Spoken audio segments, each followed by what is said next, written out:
I hope you have seen the previous part of this video, which was a demonstration of the project, that is a home automation, which I have made in my room. If you have not seen that video, I recommended you to please see that video first, which is in the link of it is in the description below. Okay, so now in this part I'm going to discuss about how to make that automation. It is very simple. There is no programming, there is no microcontroller in it. The simple secret behind that automation is the PIR sensor. PIR sensor is nothing but passive infrared sensor, as they call it. Okay, it's a very simple sensor. It triggers when it detects any motion, human motion. Okay, now how it detects the human motion? That is the question. So when you move or make any movement, you actually make changes in your ambience temperature. Okay, so whenever I move, I make some whatever body language I'm using, I'm making some slight temperature change in the ambience. Okay, so now this sensor detects that change, and it generates a signal according to it. Okay, there is very simple logic for that. That is, this has an output pin, VCC and ground. Okay, so now from the output pin you get that trigger, that is to just make the system on. Okay, this is kind of dome on this sensor. This dome is nothing but kind of it has several patterns on it, as you can see on this dome. Okay, what this dome does is it focuses more area onto the sensor. The sensor is right in the middle of this dome. Okay, so now this pattern, what this pattern does is it focuses more area on the sensor, so that you get a quite large area to cover. Okay, so now there are several adjustments you can make on this sensor. This is the first one, is the kind of screw, or which is called a spot potentiometers. This is for the sensitivity adjustment, that is how sensitive you want the sensor to be. The second one is a delay. What should be time interval for the signals. Okay, so by this you can make that adjustment. Here it is VCC, ground, and the center is the output of the sensor. That is, it will give you an high pulse when it detects any motion. So now for the switch you can use relay. Okay, and for switching it on and off you can use a transistor. That is, the transistor will actually activate relay, and relay will actually do that kind of switching of the appliances.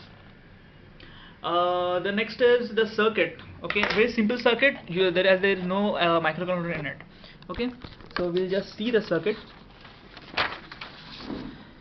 Okay, if you don't want to mess it up with the original connections of your appliances, I have made a trick for that also. Okay, so before moving to the circuit, I would like to tell you something about what all components I am using. First of all, the relay. Relay is a switch kind of, but we can control it by say 5 volts to switch the actual appliance. That is, it can actually handle large amount of current and high voltages as well. Okay, there is a transistor to trigger this relay. So this is a transistor. It has 3 pins, base, emitter, and collector. So now we need this transistor to trigger relay, and the PIR sensor will trigger transistor will trigger relay, and relay will actually switch the appliance on and off.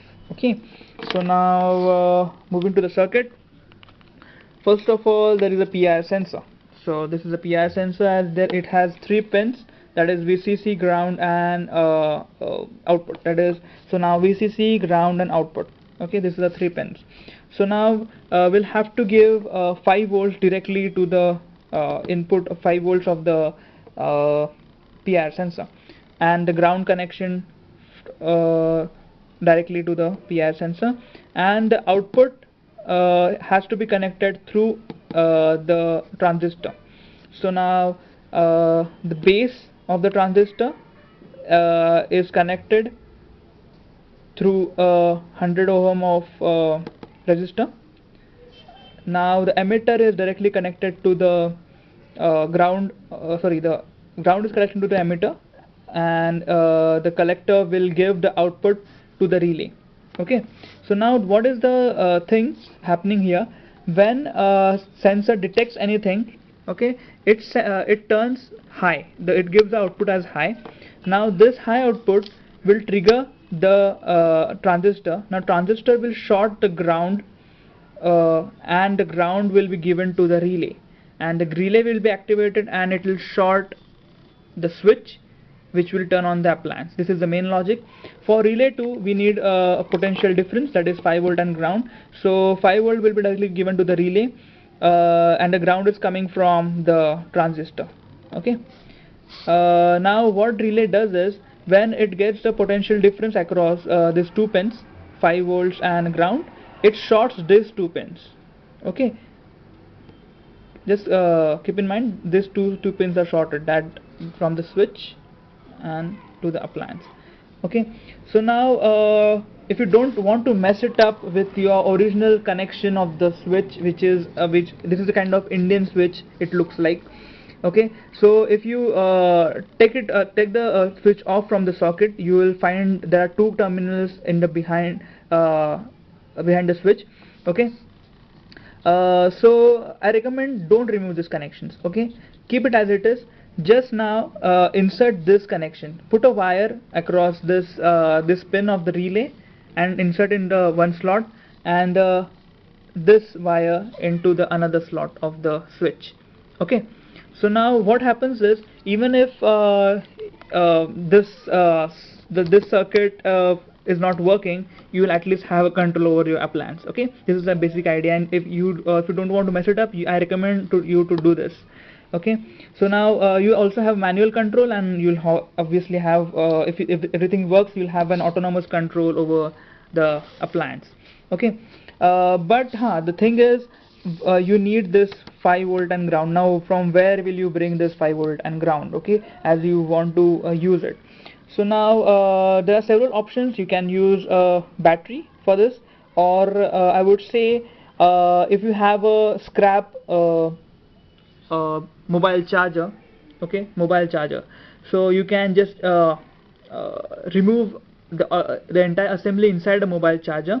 The mobile charger are generally of 5 volts. You will find it written over somewhere around on the mobile charger. Okay, just remove all the circuits from the mobile charger. If you are confident enough that you can test it out, which one is the ground and VCC, then do that. Okay, but if you don't have any knowledge about it, I won't recommend to do this. But if you can, just remove the inside things of the mobile charger, and you will find it very small assembly, and you can actually connect it to the 230 volts, and you will get an output of 5 volts. Now this 5 volts can be given from this terminals, and the entire circuit will run. So this is how the entire thing is working. Okay, so for any queries, you can contact me on the email address. Drop me just an email, and I'll reply as soon as possible. Thanks for watching. Bye bye.